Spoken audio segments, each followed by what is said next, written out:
Over the past year, state legislatures in Iowa, Louisiana and Mississippi have advanced strict limits on abortion that some lawmakers believe could trigger a successful challenge to the landmark 1973 Supreme Court decision that legalized abortion nationwide. "I think it's virtually certain that some or all of those laws will wind up before the Supreme Court," said CNN legal analyst Jeffrey Toobin.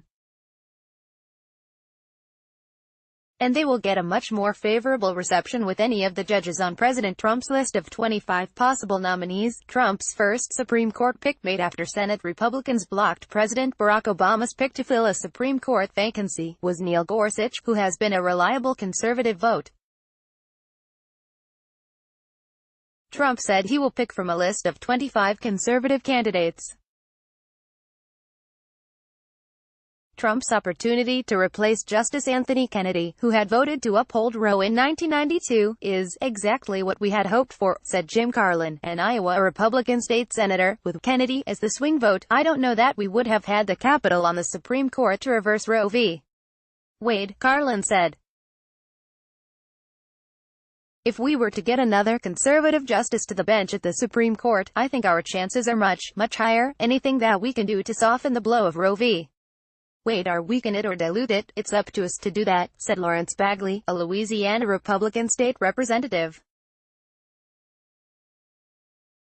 Iowa's heartbeat law prohibits doctors from performing an abortion if a fetal heartbeat can be detected, which can happen as early as 6 weeks, with exceptions in the case of certain instances of rape, incest or medical emergency. Mississippi and Louisiana recently passed legislation banning abortion after 15 weeks with limited exceptions.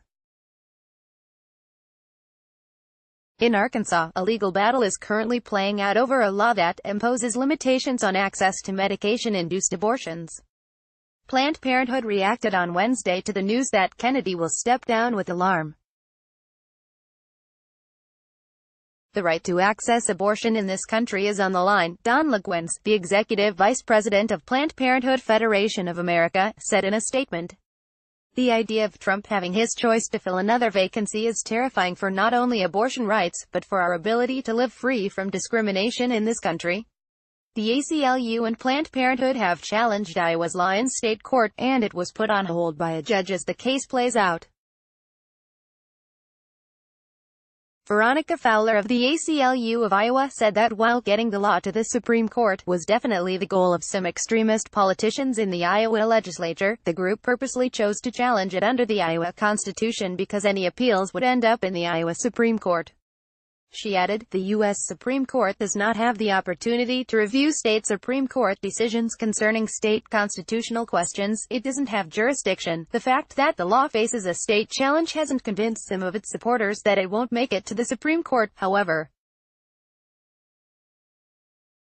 "The question we are raising is if you have a heartbeat, you have a life, and if you have a life, then under the Constitution, you are guaranteed a right to life and due process and equal protection under the law before that life is taken away," Greg Hartzell, an Iowa GOP state representative, said in an interview. "That's essentially what we're putting before the court, and if they do their due diligence, they've got to answer. In the end, the Supreme Court doesn't have to entirely overturn Roe v. Wade to leave the legal standard substantially weakened or even effectively gutted," said Steve Vladeck, a CNN Supreme Court analyst and professor at the University of Texas School of Law. "The Supreme Court could do quite a lot of damage to the right recognized in Roe without ever formally overruling it, simply by upholding state laws that make it harder and harder for women to obtain abortions without banning them," Vladeck said.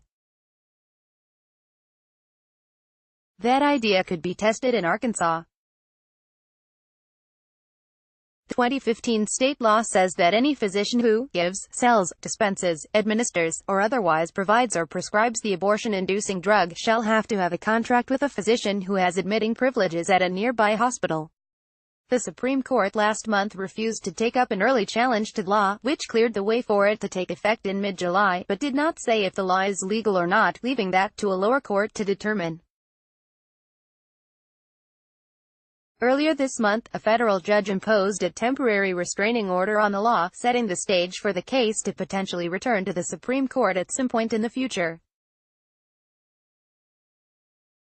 Planned Parenthood has said that the law is both medically unnecessary and would effectively ban medication abortion in the state. Elizabeth Nash of the Guttmacher Institute, a reproductive rights research organization, said the Arkansas law conflicts with Roe by imposing an undue burden on a patient seeking an abortion. In Mississippi, after Republican Gov. Phil Bryant signed the bill banning abortion after 15 weeks, the Center for Reproductive Rights filed a lawsuit in federal court challenging it as unconstitutional, and a federal judge temporarily blocked the law from going into effect.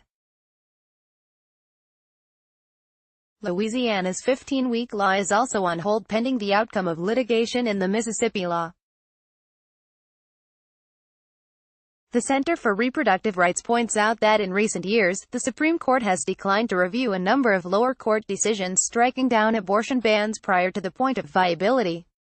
The Supreme Court has repeatedly upheld the right to abortion over many decades, and it has done that with many justices from appointed by many different administrations, said the group's senior director of litigation, Julie Rickelman. State lawmakers pledged to keep trying, until the Supreme Court chooses to touch on that issue again. You're going to continue to see states push the edge and push the envelope on pro-life protections, said Louisiana State Rep. John Stefanski. I think inevitably we are going to come up with something that I believe the Supreme Court is going to have to take a look at again, the GOP lawmaker added.